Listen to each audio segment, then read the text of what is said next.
Hello everyone, hope you all are fine. I am Pal Agarwal and I am currently pursuing engineering physics from IIT Bombay.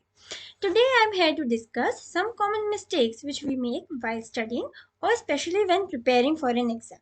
And these are applicable for any general exam, be it JEE, NEET or any other exam which we give in school or college. Okay, so let's start. The first problem, which I feel makes a lot of difference, is that we fail to realize why we are studying. Is 11th and 12th just meant for JEE or for NEET? No. We study in order to enhance our understanding of the subject, right?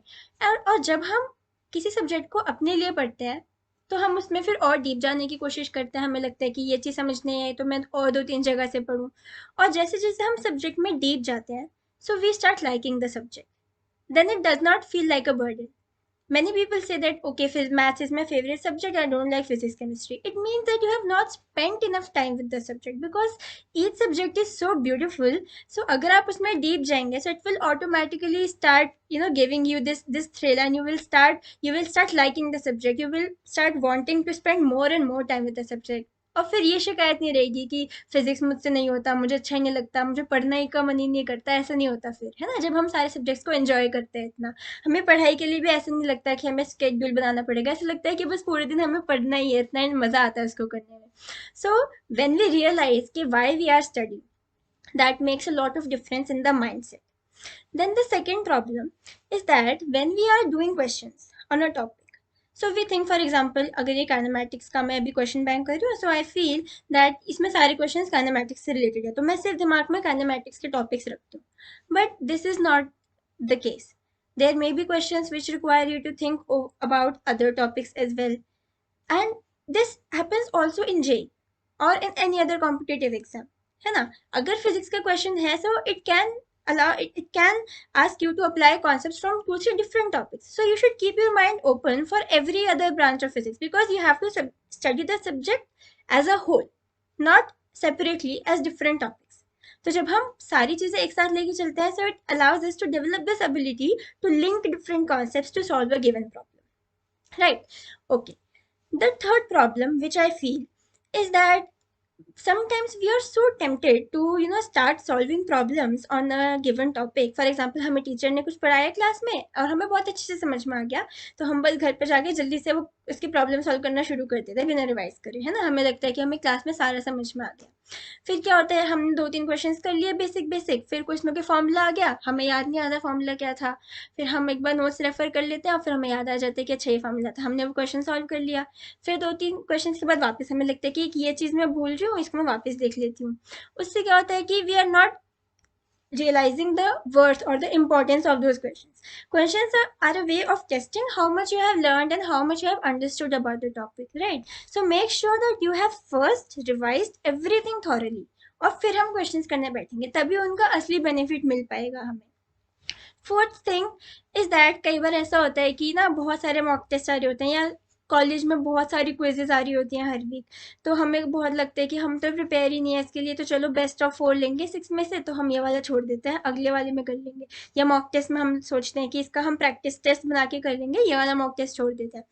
But ऐसा नहीं करना चाहिए क्योंकि exams are not just for testing how much you have learn. Exams have a different purpose. Exams जितने हम देते हैं उससे हमारा एग्जाम टेम्परामेंट डेवलप होता है, हमारा एग्जाम फियर कम होता है और हमें टाइम मैनेजमेंट स्किल्स आती है. हम जितने एग्जाम्स देते हैं तो हमें खाली ये नहीं सोचना चाहिए कि हमारा सिलेबस इसका कवर्ड है कि नहीं. हमें ये इंश्योर करना चाहिए कि जितना सिलेबस हमने कवर किया हम उसके क्वेश्चन सही करके आए एग्जाम में, वो हमें बेनिफिट करेगा. और एग्जाम्स में हम एग्जाम्स अटेम्प्ट करते हैं, मतलब उससे क्या होता है कि जैसे जेई का एग्जाम पेपर है तो उसके हम जितने मॉक टेस्ट करते हैं, तो they are a way of experimenting and knowing that which method of giving the paper suits me the best. मेरा पेपर तब अच्छा जाता है जब मैं पहले मैथ्स करती हूँ, या मेरा पेपर तब अच्छा जाता है जब मैं पहले फिजिक्स करती हूँ, क्योंकि मुझे मैथ्स फिजिक्स के लिए मुझे ज़्यादा टाइम चाहिए होता है, तो मैं पहले फिजिक्स का अपना ख़त्म करती हूँ. तो ये एक्सपेरिमेंट्स हमें खुद करके देखने पड़ेंगे, ये कोई और नहीं बता सकता हमें कि हमारे लिए कौन सा मेथड बेस्ट सूटेबल है. सो हम जितने एग्जाम्स देंगे उतना हम अपने एग्जाम स्ट्रैटेजी को खुद समझ पाएंगे. So don't fear for giving the exams कि हमारा सिलेबस प्रिपेयर नहीं है. Give maximum test as much as you can give, but make sure कि जो आपने नहीं कवर किया था उसके भी आप क्वेश्चंस बाद में देख लें ना. Don't leave that. Next mistake is that जब हम सोचते हैं कि हमें बहुत सारे क्वेश्चन से हमें किसी टॉपिक की प्रैक्टिस करना है ना, तो कई बार होता है कि हमें बहुत अच्छे से समझ में भी आ गया और असली में समझ में आया, हमने उसके क्वेश्चंस किए, हमसे सारे क्वेश्चंस हो गए, एक गिवन क्वेश्चन बैंक के सारे क्वेश्चंस हो गए, तो हमें लगता है ठीक है हमारा टॉपिक तो हो गया, ये नेक्स्ट टॉपिक पे मूव करते हैं। बट नहीं, क्वेश्चंस का मकसद सिर्फ ये टेस्ट करना नहीं है कि आपको कितना आ गया, उनका मकसद ये भी है कि वो आपको कई चीज़ें इनडायरेक्टली सिखाते हैं जो आप नॉर्मल थ्योरी से नहीं सीख सकते। तो अगर आपने 10 क्वेश्चन ऐसे किए जिसमें आपको कुछ भी नया नहीं सीखा, आपको जो पता था आपने उससे सारे क्वेश्चंस कर लिए, उससे अच्छा है कि आप 2-3 ऐसे क्वेश्चंस करिए जो आपको थोड़ा टाइम लगा करने में, आपको थोड़ा और सोचना पड़ा या आपको नहीं है, वो क्वेश्चंस आपको ज़्यादा सिखाएंगे as compare to those 10 questions जो आपने फटाफट कर लिए। So be ready to face hard problems, क्योंकि वही आपकी प्रॉब्लम सॉल्विंग स्ट्रैटेजी को डेवलप करेंगे ना, जो आपको आता है ऑलरेडी उसको आप जितना प्रैक्टिस करेंगे तो आपकी स्पीड और एक्यूरेसी तो बढ़ सकती है। पर जेई में या किसी भी कॉम्पिटिटिव एग्जाम में सिर्फ एक्यूरेसी और स्पीड से नहीं होता, कुछ एक डिफिकल्ट प्रॉब्लम्स होती है जो कि डिफरेंस क्रिएट करती हैं रैंक्स में, है ना, या फिर कोई भी आपकी जो रिलेटिव ग्रेडिंग होती है।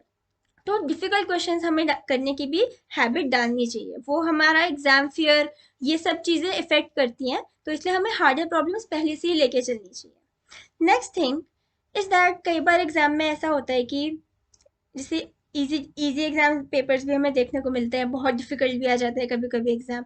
कई बार ऐसा होता है कि शुरू के 2-3 क्वेश्चन थे वो इतने डिफिकल्ट देते हैं, तो हमें बहुत ज़्यादा हम बहुत पजल हो जाते हैं कि इस बार का पेपर तो गया, ये तो बहुत ही डिफिकल्ट पेपर दे दिया, इस बार तो कुछ भी नहीं होगा मुझसे। सो यहाँ पे वो टेस्टिंग टाइम आता है जो डिफरेंस क्रिएट करता है कि हमें सेन रहने की ज़रूरत है। हमें जैसे एग्जाम पेपर मिला, first go through the entire exam paper and do those questions which you are able to do confidently कि ये तो मुझे आता ही आता है। अब अगर आपके फॉर एग्जाम्पल 100 मार्क्स में अगर आपको 40 मार्क्स का भी हुआ, so you get this confidence कि हाँ मैंने 40% तो कर लिया ना, सो मेरा बाकी का भी थोड़ा बहुत तो हो जाएगा, अभी और हो जाएगा ऐसे। और सेकेंड चीज उससे क्या होती है कि जैसे अगर हम स्टार्ट करते हैं, हम पहले इजी इजी क्वेश्चंस कर लेते हैं, थोड़ा हम फ्लो में आ जाते हैं, फिर हमारा थोड़ा माइंड ओपन होने लगता है, फिर हमसे डिफिकल्ट क्वेश्चंस भी कई बार होने लगते हैं। So instead of getting puzzle कि हमसे डिफिकल्ट वाले नहीं हो रहे हैं, पहले आप वो करो जो आपको अच्छे से आता है, उससे आपको कॉन्फिडेंस भी मिलेगा और उससे आपको थोड़ा माइंड भी खुलेगा, थोड़ा फ्लो में आएंगे, तो फिर आपसे डिफिकल्ट क्वेश्चंस भी होने लगेंगे। सो ये चीज़ हमें ध्यान रखनी है एग्जाम के टाइम पे। और एक और मिस्टेक जो बहुत ही मतलब बहुत लोग नेग्लेक्ट करते हैं, पर ये भी बहुत ज़्यादा इंपॉर्टेंट है, ये बहुत ज़्यादा लोगों की सिली मिस्टेक्स होती है इस चीज़ से, वो है कि जो हम रफ वर्क करते हैं एग्जाम के टाइम पे, ये बहुत इंपॉर्टेंट पॉइंट है। तो जो हम रफ वर्क करते हैं एग्जाम के टाइम पे, ये ज़रूरी नहीं है कि वो बहुत ज़्यादा हम नीटली करें, कोई कॉपी का फेयर वर्क तो है नहीं, पर ये भी हमें ध्यान रखना है कि हम उसको इतना भी ज़्यादा गंदा ना करें कि हम उसे खुद ही ना समझ पाए। कई बार ऐसा होता है कि हम बहुत जल्दी जल्दी सॉल्व करते हैं और फिर एग्जाम में जैसे आंसर मार्क करते समय हम गलत मार्क कर देते हैं, हमें लगता है कि ये 2 लिखा है जबकि वो कुछ और लिखा होता है। तो ऐसी सिली मिस्टेक्स नहीं करनी है, क्योंकि हमने उसमें इतना टाइम लगाया और फिर भी हम सिली मिस्टेक्स की वजह से मार्क लूज करें, तो ये तो सही नहीं है। तो जो भी हम रफ वर्क करते हैं, मेक श्योर कि एटलीस्ट वो ऐसा हो कि आप एटलीस्ट अपना रफ वर्क समझ पाओ, बहुत ज़्यादा गंदा नहीं करना चाहिए हमें रफ वर्क। फिर अब जब हमने एग्ज़ाम दे लिया, ये हमने कुछ चीज़ें देखी कि हमें जो ध्यान रखनी है एग्ज़ाम से पहले क्या क्या, कि हमें ध्यान रखना है कि हम पहली बात किस लिए पढ़ाई कर रहे हैं, हम एग्ज़ाम के लिए पढ़ाई नहीं कर रहे हैं, है ना, हम पहले खुद के कॉन्सेप्ट क्लियर करने के लिए पढ़ाई कर रहे हैं। और जब हम पढ़ाई कर रहे हैं तो हमें अपना माइंड खुला रखना है बाकी सारे कॉन्सेप्ट्स को लेकर भी, ये नहीं कि खाली एक चैप्टर कर रहे हैं तो बस हमें वही चैप्टर आता है, बाकी के सब चैप्टर्स हम भूल गए, ऐसा नहीं करना है। और जब हम एग्ज़ाम देते हैं तो हमें इमोशनली बिल्कुल सेन रहना है, हमें जितना आता है पहले हमें उतना सही से करना है, ये सब चीज़ें हमें एग्जाम के टाइम पे ध्यान रखनी है। अब जब एग्जाम हो जाता है, जैसे आपका मॉक टेस्ट हो गया या हमारी कोई वीकली क्विजेज हो गई, फिर हमें क्या करना है, उनका एनालिसिस करना है। अब एनालिसिस में दो चीज़ें होंगी, वो आपके क्वेश्चन सही हुए होंगे या गलत हुए होंगे। गलत हुए होंगे तो मतलब आपने छोड़ दिए थे या फिर आपने गलत आंसर मार्क किया। अब जो आपने जहाँ पर भी मार्क्स लूज करे, इट इज़ वेरी इंपॉर्टेंट कि हम उनको पहले कैटेगराइज कर लें कि हमने वहाँ पर मार्क्स लूज क्यों करे। हमने वो क्वेश्चन अटेम्प्ट नहीं किया था, हमें समझ ही नहीं आया बिल्कुल, तो वो एक कैटेगरी हो गई। या हमें आता था, हमने कैलकुलेशन मिस्टेक कर दिया, कोई भी ऐसी मिस्टेक कर दी, तो वो गलत हो गया। या फिर तीसरा क्या होता है कि हमें लगता था कि हमें आता था पर हमने कुछ अलग कॉन्सेप्ट लगा दिया जबकि वो किसी और तरीके से होना था, तो इस वजह से गलत हो गया क्वेश्चन। सो पहले हमें रियलाइज करना है कि हमारा वो क्वेश्चन क्यों गलत हुआ, और फिर अगर हमारी कॉन्सेप्ट्स में प्रॉब्लम आ रही है तो हमें पहले वो कॉन्सेप्ट को रिविजिट करना है, एक बार फिर से देखना है, सारा रिवाइज करना है नोट्स को कि इसमें क्या क्या था। तो ऐसे ऐसे हमें अपनी सारी गलतियों को धीरे धीरे सुधारना है। और जो हम चीज़ नेग्लेक्ट कर देते हैं वो क्वेश्चन जो हमारे सही हुए थे, ऐसा नहीं है कि उनसे हमें कुछ सीखने को नहीं मिलता। जो क्वेश्चन हमारे सही हुए थे हमें उनको भी रिविजिट करना चाहिए, क्योंकि कई बार ऐसा होता है पेपर में हमारा वो क्वेश्चन सही हो गया, हमने ऐसी फ्लूक लगाया था और वो सही हो गया।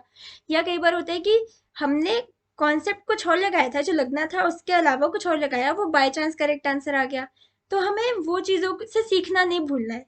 तो जो क्वेश्चन सही हुए हैं हमें उनको भी वापस रिविजिट करना चाहिए, क्योंकि उनसे हमें पता लगता है कि हमने सही कॉन्सेप्ट भी लगाया था कि नहीं, और अगर नहीं लगाया था तो वो हम ध्यान रखेंगे कि ये चीज़ हमें ऐसे करनी है। और जब हम एनालिसिस कर चुके हो, जब हमने सारी चीज़ें देख ली कि मेरे गलत क्यों हुए थे, सही भी क्यों हुए थे, हमने सारी चीज़ें एनालाइज कर ली। सो इट इज़ बेटर कि अगर हम एक नोटबुक बना लें और उस नोटबुक में अपनी सारी गलतियाँ नोट डाउन करते रहें, कि जब हमारे फाइनल एग्जाम्स हो, हमारे एंड सेमेस्टर हो या फिर जेई हो, फाइनल एग्जाम हो जब भी हमारा, तो हम उन गलतियों को एक बार फिर से देखें कि वो क्वेश्चंस जो हमें बहुत डिफिकल्ट लगे थे, या वो क्वेश्चंस जिनमें हमने सिली मिस्टेक्स करी थी, इसमें पता चले कि ये सिली मिस्टेक्स मुझे एग्जाम में नहीं करनी है। अगर हम वो नोटबुक अच्छे से रिवाइज कर लेंगे तो वो हमें एग्जाम में बहुत हेल्प करेगी। So these were some of the mistakes जो मैंने नोटिस करी, जो थोड़ी बहुत मैंने भी करी थी और मैंने उनसे अब सीखा है। तो ये चीज़ें हमें नहीं करनी है, वील इंश्योर कि हम इन सब चीज़ों का ध्यान रखें।